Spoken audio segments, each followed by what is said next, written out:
Es incongruente decir que un acuerdo es malo y caro, pero hay que aprobarlo. Yo por lo menos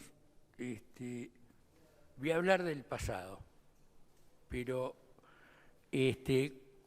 estoy hablando del presente y sobre todo del futuro. Y es una revisión corta. Como ustedes saben, a lo largo de la evolución económica argentina se sucedieron diferentes patrones de acumulación de capital, ¿no? Y que cada uno de ellos tuvo un comportamiento específico, tanto en términos de las variables económicas que predominaron en cada uno de ellos, el tipo de estructura económica, la forma de Estado y las luchas sociales que se dieron. Y la dictadura militar puso en marcha un patrón de acumulación de capital. No es que tomó algunas medidas, un patrón de acumulación de capital que se extiende de 1976 al 2001. ¿No? Hay un comportamiento de la sociedad argentina en todas esas décadas que tiene que ver con una forma de organización del Estado, de luchas sociales, de comportamiento de variables económicas, no porque no existieran antes, sino que el predominio de ciertas variables económicas fueron distintos a lo que eran en etapas anteriores. Y eso es lo que voy a tratar de expresarles, porque creo que estamos retornando hacia un pasado que no queremos. Entonces, la valorización financiera se extiende entre 1976 y el 2001. La dictadura militar, en este sentido, impulsó un proceso económico, político y social específico que tiene una entidad en todos estos aspectos que estuve mencionando, variables económicas, Estado, estructura productiva, etcétera, equivalente a lo que fue el modelo agroexportador que a principios del siglo XX fue conducido por la oligarquía pampeana.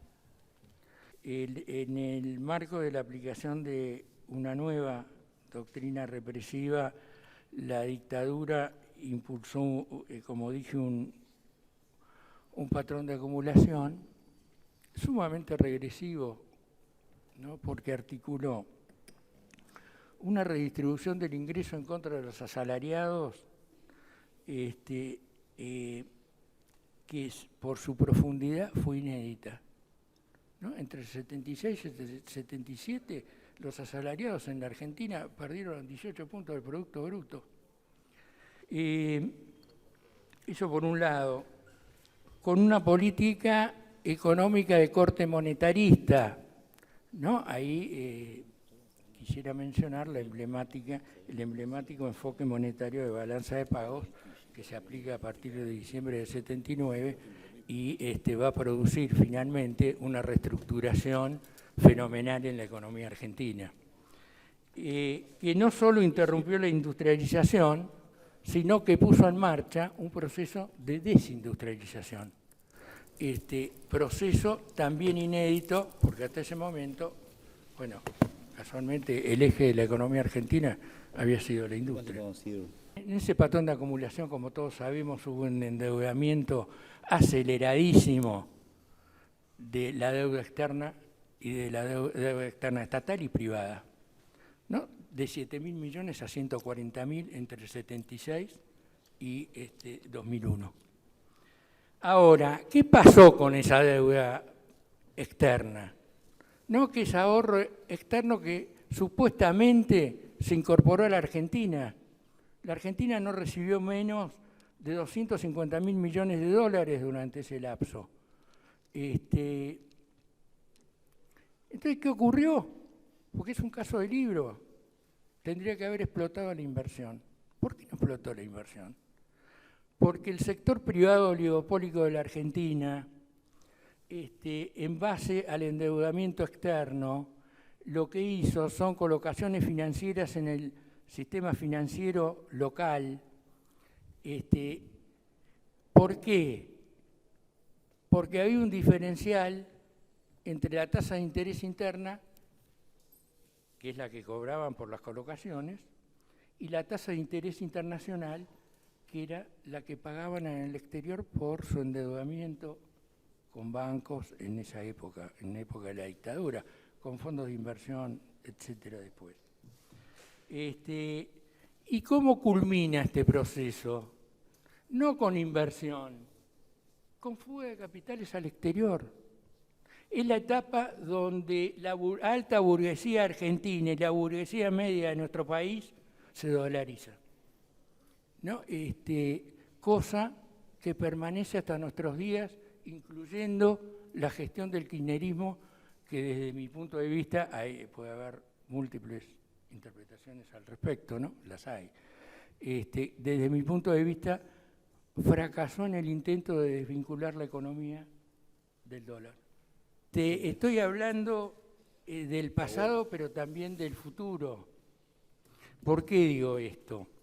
Porque desde nuestro punto de vista de esta central de trabajadores, este acuerdo le abre la puerta al endeudamiento externo masivo de la Argentina nuevamente y de la fuga de capitales, que nunca cesó desde 1976 en adelante, inclusive los esfuerzos que estaba mencionando del kirchnerismo.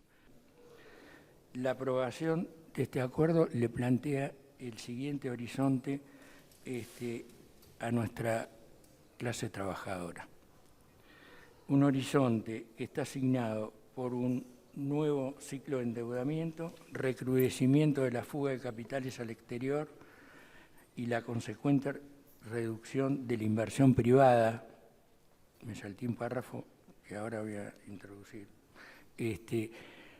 El problema de la fuga es que la fuga no disminuye el consumo de los sectores de altos ingresos. Al contrario, en las épocas de endeudamiento, el consumo de los sectores de altos ingresos en la Argentina aumentó, y aumentó sideralmente, ¿no? Como por ejemplo ir a escuchar durante la dictadura militar o en épocas posteriores de los gobiernos constitucionales que lo sucedieron, ir a escuchar un concierto en Austria un sábado. Bueno, ese consumo no se limitó. Lo que afectó la fuga de capitales y va a afectarla ahora es el nivel de inversión. Por eso la valorización financiera se da en un largo ciclo de una economía argentina estancada o en retroceso, porque se va la inversión productiva. Bueno, esto yo creo que está en el horizonte inmediato de nuestro país.